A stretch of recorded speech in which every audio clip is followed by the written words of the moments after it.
اس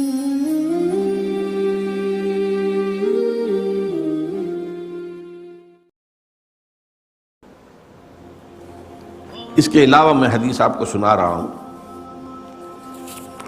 اب اس سے اندازہ ہوگا آپ کو طالب علم کی جو فضیلت ہے. یہ سنن دارمی میں ہے، طبرانی میں ہے، خطیب میں ہے. حضرت حسن سے مرسلن روایت ہے، یعنی حضرت حسن بصری جو تابعی ہے وہ روایت کر رہے ہیں حضور سے براہ راست.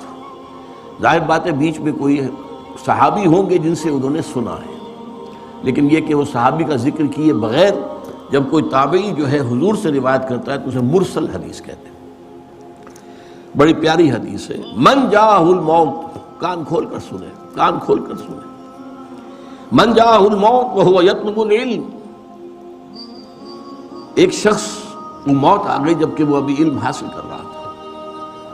لیحیی بہ الاسلام، لیکن علم کے حصول کا مقصد اسلام کو زندہ کرنا تھا. بہت اہم. علم جو ہے دنیا کے حصول کے لیے بھی ہو سکتا ہے. علم را بر تن زنی مارے بہت، علم را بر قلب دل زنی یارے بہت. یہی علم ہے. تن پر مارو گے اسے، یعنی تن کے لیے، اپنی جسمانی خواہشات کے لیے، اپنی مادی خواہشات کے لیے، مال و دولت دنیاوی کے لیے، تو یہ سانپ بن کر ڈسے گا تمہیں. ہاں اسی علم کا محل اور مقام اگر قلب ہو جائے تو یہ تمہارا یار ہے، ساتھی ہے، دوست ہے. قبر میں بھی ہوگا، ساتھ ہوگا، ہر منزل کو تمہارا ساتھ دے گا. فرمایا من جاءہ الموت وہو یطلب العلم لیحیی بہ الاسلام، مقصد ہو اسلام کو زندہ کرنا. آج کے اعتبار سے غور کیجئے، اسلام اگرچہ مرنے والی شے نہیں ہے، لیکن آج مسلمان کی نسبت اسلام سے بڑھ چکی ہے، ختم ہو چکی. نام کے مسلمان ہے، 1.5 ارب مسلمان ہے. وہ اسلام کہاں ہے؟ اسلام تو کہیں نہیں. وہ نظام کہاں ہے؟ نظام کہیں نہیں ہے. وہ عزت کہاں ہے جس کا کہ اللہ نے وعدہ کیا تھا وَلَا تَهِنُوا وَلَا تَحْزَنُوا وَأَنْتُمُ الْأَعْلَوْنَ إِن كُنتُم مُؤْمِنِينَ. بالکل رنج اور غم کو اپنے پاس نہ آنے دو. ہمارا وعدہ ہے تم ہی سب سے اونچے رہو گے، سربلند رہو گے اگر تم مومن ہوئے. کہاں ہے ایمان؟ ہم تو ذلیل ہیں، خار ہیں، رسوا ہیں. لیحیی بہ الاسلام فبینہ وبین النبیین درجۃ واحدۃ فی الجنہ. اب وہ شخص ہے جو دین کا علم حاصل کر رہا ہے. پھر نوٹ کیجئے، اسلام کو زندہ کرنے کے لیے، اسلام کو ایک نظام حیات کی حیثیت سے دنیا میں دوبارہ تازہ کرنے، قائم کرنے کے لیے، اور اسے موت آ گئی. فرمایا تو اس کے اور نبیوں کے درمیان صرف ایک درجے کا فرق رہ جائے گا جنت میں. نبیوں کے، صدیقین نہیں، شہداء نہیں، ان سے اوپر. فبینہ وبین النبیین درجۃ واحدۃ فی الجنہ، تو اس کے اور نبیوں کے درمیان جنت میں صرف ایک درجے کا فرق. اس کو نوٹ کیجئے، یاد کیجئے، حرز جان بنائیے. ہماری ویلیوز بدل جانی چاہیے، ہماری اقدار بدل جانی چاہیے، ہمارے مقاصد بدل جانے چاہیے. اب چونکہ یہ حدیث آ گئی ہے تو اس کا کنورس جو ہے وہ بھی آپ کو سنا دیتا ہوں.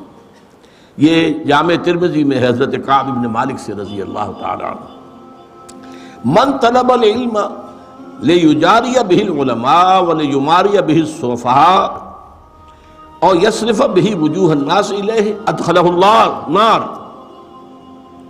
جس شخص نے علم حاصل کیا، 3 باتیں نوٹ کیجیے، تاکہ علماء کی نشستوں میں بیٹھ سکے، گفتگو کر سکے علماء کی طرح، معلوم ہو کہ یہ بھی صاحب علم ہے. ظاہر بات ہے کہ علماء کی محفل میں تو آپ بار نہیں پا سکتے جب تک کہ ان کی اصطلاحات میں گفتگو نہ کر سکیں، ان کے انداز جو ہے وہ آپ بھی اختیار نہ کر سکیں. تو من طلب العلم لیجاری بہ العلماء، علماء کا پڑوس، علماء کا قرب حاصل کرنے کے لیے علم حاصل کرے.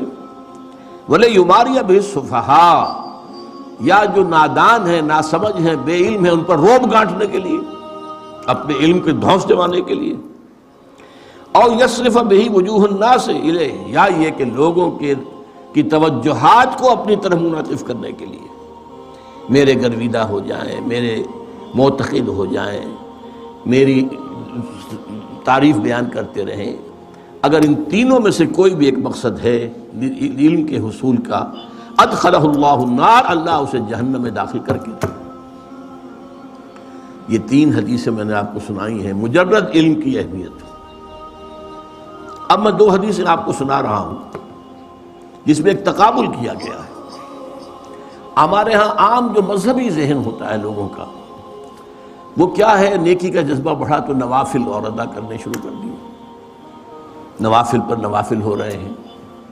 اب جیسے کہ معلوم ہوتا ہے جب عمرے پر ہم جائیں تو عمروں کا جو ہے ہوکا پڑا ہوا لوگوں کو، ایک عمرہ ہو گیا پھر جا رہے ہیں بھاگے ہوئے، تنعیم جا رہے ہیں پھر احرام باندھا پھر عمرہ ہو رہا، حالانکہ قطعاً ثابت نہیں، سوائے حضرت عائشہ رضی اللہ تعالی عنہا ام المومنین کہ وہ اپنے ایک نسوانی عذر کی وجہ سے بعض ارکان ادا نہیں کر سکی تھی، تو ان کے لیے حضور نے پھر بھیج دیا جاؤ تنعیم سے، وہاں چونکہ جب فارغ ہو گئی وہ اپنی اس نسوانی جو بھی کیفیت تھی اس سے، تو پھر انہوں نے عمرہ کیا، ورنہ حضور نے حج کے بعد کوئی عمرہ نہیں کیا۔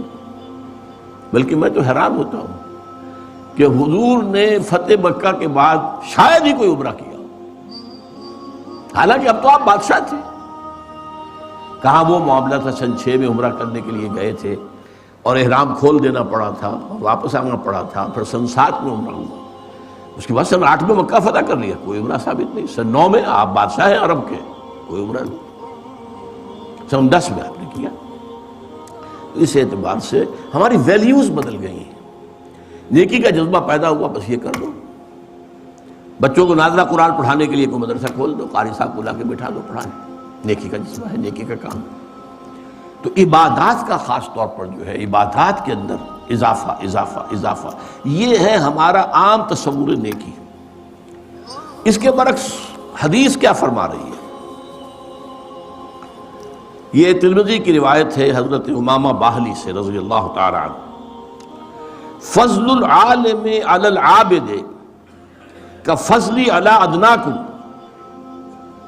ایک صاحب علم انسان کی فضیلت کسی عبادت گزار پر اتنی ہی ہے جتنی میری فضیلت ہے تم میں سے کسی کم انسان پر۔ ادناکم صحابہ میں سب سے کم، اور حضور صلی اللہ علیہ وسلم کیا نسبت ہوگی؟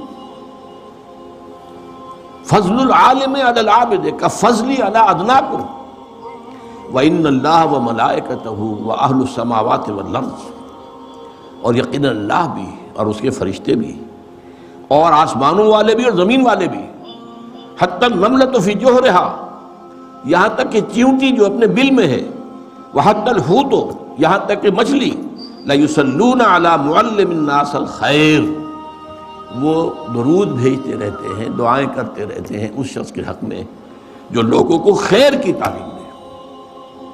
یہاں لفظ خیر بہت نوٹ کرنے کے قابل ہے، یہ میں بعد میں ذرا اور تفصیل سے عرض کروں گا۔ خیر، بھلائی، نیکی، اس خیر کی تعلیم دے۔